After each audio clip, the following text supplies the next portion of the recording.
प्रीति Rathi case 2013 का वो case जो पूरा देश रोया था।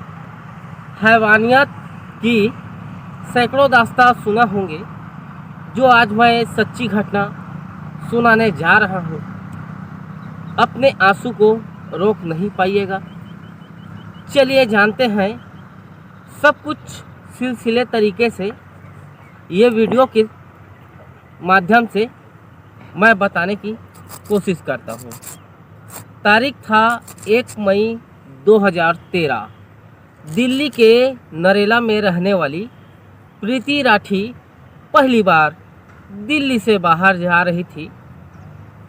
थोड़ी खुशी थी, थोड़ा उदास भी थी। प्रीति राठी का उम्र लगभग 23 वर्ष था। दिल्ली में नर्सिंग की पढ़ाई कर चुकी थी। पढ़ाई के बाद में मिलिट्री हॉस्पिटल में नर्स बनना चाहती थी। इंडियन नेवी में उसी बीच वैकेंसी निकलती है और प्रीति राठी वैकेंसी में फॉर्म डाल करके पेपर दिलाती है और एग्ज़ाम में शामिल होकर सफल हो जाती है। प्रीति राठी नेवी ऑफिसर सिलेक्ट कर लेती है। सभी कागज कार्रवाई पूरी हो चुकी थी। मुंबई कोलाबा स्थित नौसेना ऑफिस में रिपोर्टिंग करना था। सेकंड लेफ्टिनेंट ड्यूटी ज्वाइन करनी थी। इसीलिए प्रीति राठी मुंबई जा रही थी। क्योंकि प्रीति राठी पहली बार मुंबई जा रही थी, इसलिए परिवार की बेटी पहली बार दिल्ली से बाहर जाने वाली थी। इसीलिए उनके परिवार वाले प्रीति राठी को मुंबई छोड़ने के लिए पिता अमर सिंह राठी, चाचा विनोद कुमार दहिया और चाची सुनीता दहिया साथ में जा रहे होते हैं। सभी को गरीब रथ एक्सप्रेस से मुंबई बांद्रा स्टेशन में उतरना था, जो कि 1 मई 2023 को दिल्ली के हजरतमुद्दीन में जाकर ट्रेन जो है रुक जाती है और फिर प्रीति राठी अपने पूरे परिवार वाले के साथ जाकर ट्रेन में बैठ जाते हैं। ट्रेन में बैठने के बाद में ट्रेन जो है काफ़ी भीड़ भाड़ रहता है और बैठने की जो है उन लोगों को सीट मिल जाता है और सीट में अपने पिताजी, प्रीति राठी, चाचा और चाची साथ में बैठकर सफ़र करने लगते हैं। ताकि गरीब रथ बहुत भीड़ भाड़ था, लोगों को बैठने की जगह नहीं मिल रहा था, तो उसी ट्रेन में एक लड़का खड़ा हुआ है जो कि मुंह में गमछा से ढका हुआ था।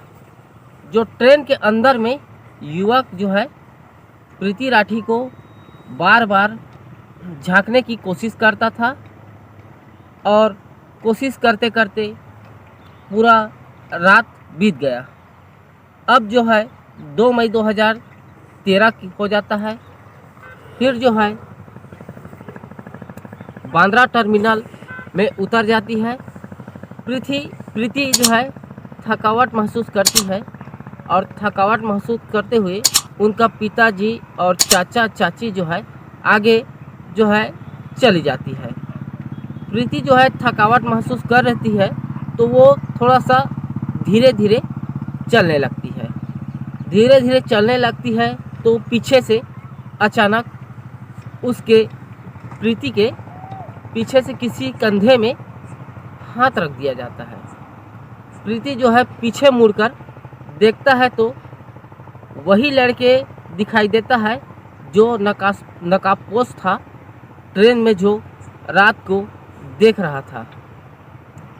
तो पीछे से जब प्रीति जो है देखने की कोशिश करता है, उसी बीच में जो है नकाबपोश व्यक्ति जो है अपने जेब से एक डिब्बे निकालता है और डिब्बे निकालने के बाद में प्रीति राठी के चेहरे में फेंक दिया जाता है। फेंकने के बाद में प्रीति चिल्लाने लगती है। प्रीति चिल्लाने के बाद में आवाज़ को सुन करके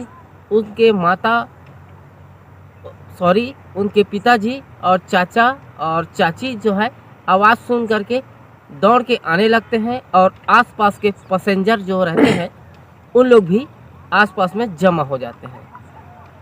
तभी जो है सभी लोग को पता चलता है कि प्रीति के चेहरे में एसिड जो है फेंका गया है और प्रीति को तुरंत जो है गुरु नानक हॉस्पिटल में भर्ती किया जाता है। पास में ही 3 लड़का रहता है जिसका नाम समीर, शेख, सलमान 3 नाम का व्यक्ति रहता है।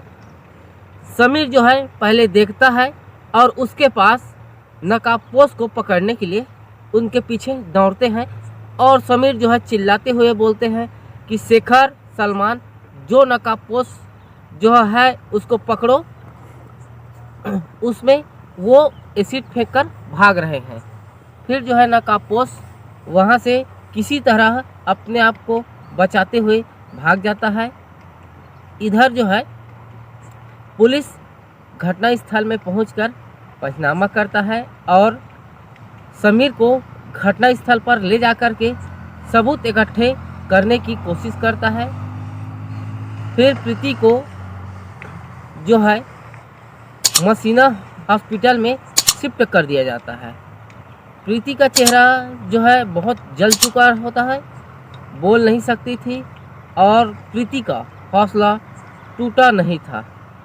प्रीति के पास पुलिस आता है और पुलिस आकर के प्रीति से पूछताछ करने की कोशिश करते हैं, लेकिन प्रीति जो है बोल नहीं पाती है। फिर कुछ समय बाद में प्रीति जो है कॉपी को इशारा देते हैं और इशारा के जरिए से पुलिस जो है कॉपी पेन रख दिया जाता है और पुलिस को प्रीति राठी जो है पुलिस को बताते हैं कि उनके द्वारा एसिड अटैक हुआ है और अपराधी को पकड़ लिया जाए। उसके बाद में पुलिस जो है समझ नहीं पाती है। उसके बाद में अब प्रीति राठी का जो है इलाज चल रहा था और तबीयत बहुत ही ज़्यादा ख़राब होने के कारण पुलिस जो है पूछताछ न कर सके। इधर पुलिस जो है अपना काम जो है कर रहे थे और इधर पूरे देश के कोने कोने में एसिड अटैक प्रोटेस्ट शुरू हो गया और उनका कहना था अपराधी को जल्द से जल्द गिरफ्तार किया जाए और पुलिस को भी दबाव था, अपराधी का स्केच बनवा लिया जाता है। इसी बीच में 4 मई 2013 को एक पवन कुमार नाम का एक लड़का रहता है। प्रीति की बहन तन्नू को फ़ोन करके पूछता है, जो है बीटेक का स्टूडेंट था और प्रीति से पुरानी उनका जान पहचान होता था। उसके बाद प्रीति के पास पुलिस जाता है और स्क्रैच के जरिए पूछती है, इनको आप पहचानती हैं? तो प्रीति राठी जो है लिख करके 3 नाम लेता है, जो है सत्यम, अंकुर पवार और पवन कुमार। पुलिस 9 मई को पवन कुमार को गिरफ्तार कर लेता है शक के दायरे में और उनसे पूछताछ करने लगता है। इधर प्रीति को बेहतर इलाज के लिए बॉम्बे हॉस्पिटल शिफ्ट कर दिया जाता है, लेकिन अंततः 1 जून 2023 को अचानक दिल की धड़कन रुकने की वजह से प्रीति इस दुनिया में छोड़कर चली जाती है। दिल्ली लाई जाती है प्रीति राठी की शव को और उनके परिवार वाले सीबीआई जांच की मांग करती है और एक प्रदर्शन निकालता है। प्रदर्शन निकालने के बाद में शव को जो है जला दिया जाता है, अपना दफन कर दिया जाता है। उसके बाद में पवन कुमार 2 मई को जब पूछताछ करते हैं तो रोहतक में पवन कुमार अपना रहने का परिचय बताता है।